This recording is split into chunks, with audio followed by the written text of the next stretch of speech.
What's up guys, my name is Ace, and welcome back to another Battlefield 6 gun guide. In today's episode, we're going to be diving deep into the stats of the M240L LMG, and toward the end of the video, I'm going to be sharing a couple excellent attachment combinations to try out. And starting it off, as always, let's have a look at our raw power potential, and our rate of fire with this is 600 rounds per minute, and it's going to be a 3 to 5 shot kill depending on the range. And this means our time to kill potential with that 3-shot kill up close is just 200 milliseconds. That's the fastest time to kill potential up close for an LMG in this game. And then at mid to longer ranges, we maintain a very solid time to kill potential at 300 milliseconds for a 4-shot kill and 400 milliseconds for a 5-shot kill. So when it comes to raw power, the M240L is very, very good for an LMG. As for headshots, without any special ammo, there's no possibility of getting a 2-shot kill with this gun. However, if you use hollow points, you can now get a 2-shot kill in that maximum damage range for an insanely fast time to kill at just 100 milliseconds. Now, let's have a look at the range comparison with the other LMGs, and we do have these standard drop-off points that most of the other LMGs follow. So our 3-shot kill range will extend out to 21.25 meters, whereas our 4-shot kill range extends all the way out to 75 meters. In any one of these ranges, we have a very good time to kill relative to the other LMGs, and as I said, up close, it is the fastest killing LMG in the game. Now, in saying that, let's get into our first downside with this gun, and that is the fact that we have the slowest muzzle velocity by default at just 630 meters per second. This is something that may hold you back if you start stretching your ranges out and going for those longer range engagements relative to the other LMGs. Then taking a look at hipfire, it's the same as all of the other LMGs, meaning it does have quite a wide hipfire spread. But I gotta say, just based on experience, the fact that we only need to land 3 shots to kill up close, if you pop a hipfire attachment or 2 on this, it actually becomes quite solid at hipfiring as long as you're in very close quarter situations, of course.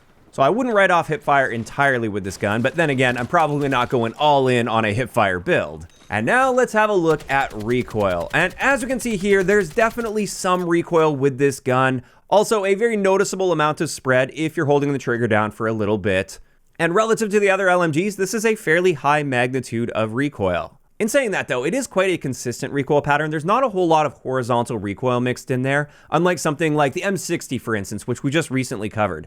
While the magnitude of recoil and spread on the M60 is much lower, it does tend to zigzag side to side a whole lot more, and I actually find myself being less accurate with the M60 than with this gun, since I do consider this one to be more predictable and more controllable overall. So while at first glance it may not look great in this area, I would like to say that at least in my experience, it's not nearly as bad as it may appear here. Of course, it's not incredibly accurate like a KTS or anything, it's just really not that bad in my eyes. After that, let's take a look at our handling stats, and our aim down sight and sprint out times are quite slow as expected out of an LMG. Really no surprises there, but it's something you'll have to be aware of when creating your class setups and just with your playstyle in general. Also, our base magazine capacity is 50 rounds on this, which isn't terrible, but it's also not great for an LMG at least. However, our reload time, considering the magazine capacity, isn't too bad at 4.25 seconds. However, we could also use a 75 or 100 round magazine, but those will increase your reload time quite drastically up to 7.1 seconds. So that's definitely a pretty big trade-off. And finally, let's have a look at our weapon mobility. And unsurprisingly, it's the same as the other LMGs here, and that means we've got the slowest sprint speed and aim walking speed out of all of the weapon categories. However, of course, with that sprint speed, we can get that up to the normal 6.05 meters per second value if we combine this with the support class. And then finally, before I get into my recommended attachment combinations, let's have a quick look at REDSEC against 2 armor plates.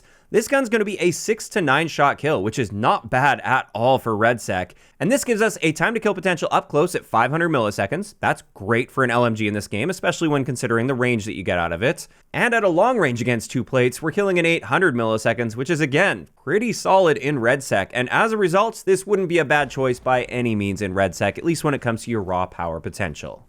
And there we have it. With all of that out of the way, we can finally move into some excellent attachment combinations with the M240L. And the first one I wanted to share is a nice balanced build that's designed to be able to handle itself in a fairly wide variety of ranges. So with this, I have the ROM 1.75 optic. I've got the light and suppressor on here so we can stay off the radar, make sure we're not self-spotting ourselves. And also, this will slightly improve our recoil recovery, and that's going to be nice if we're stretching our ranges out.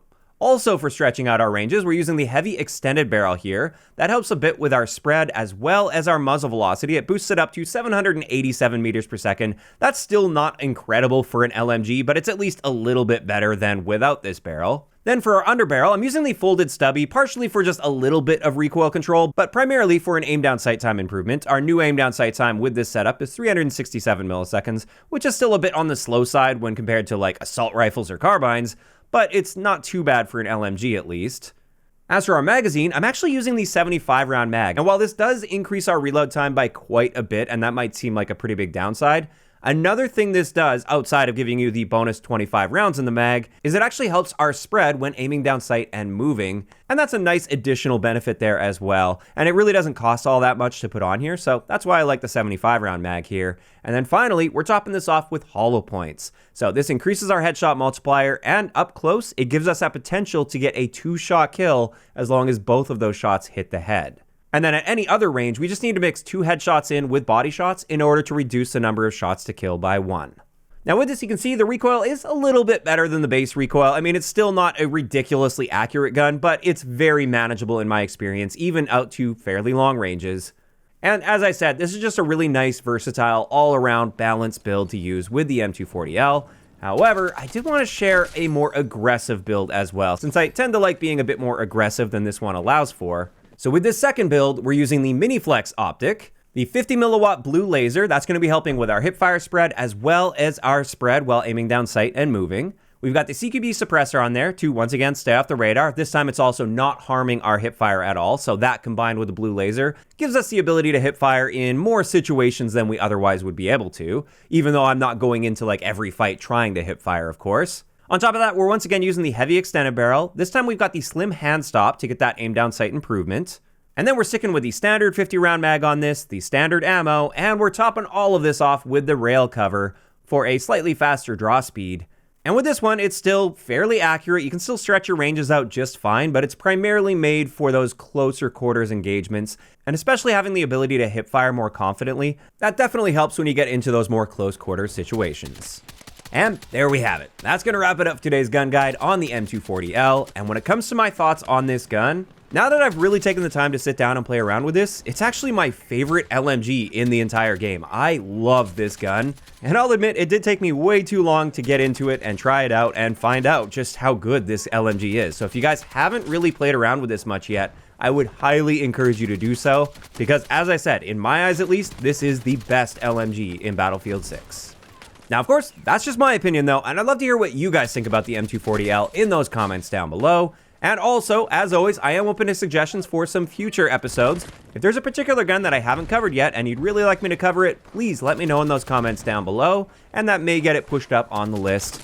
Also, if you guys have missed any of the previous episodes, we've actually covered more than half the guns in the game now. I will leave a link to the playlist in the description of the video. If you enjoyed this one, a like rating is always appreciated, and don't forget to subscribe for more if you haven't already. I'll talk to you guys next time.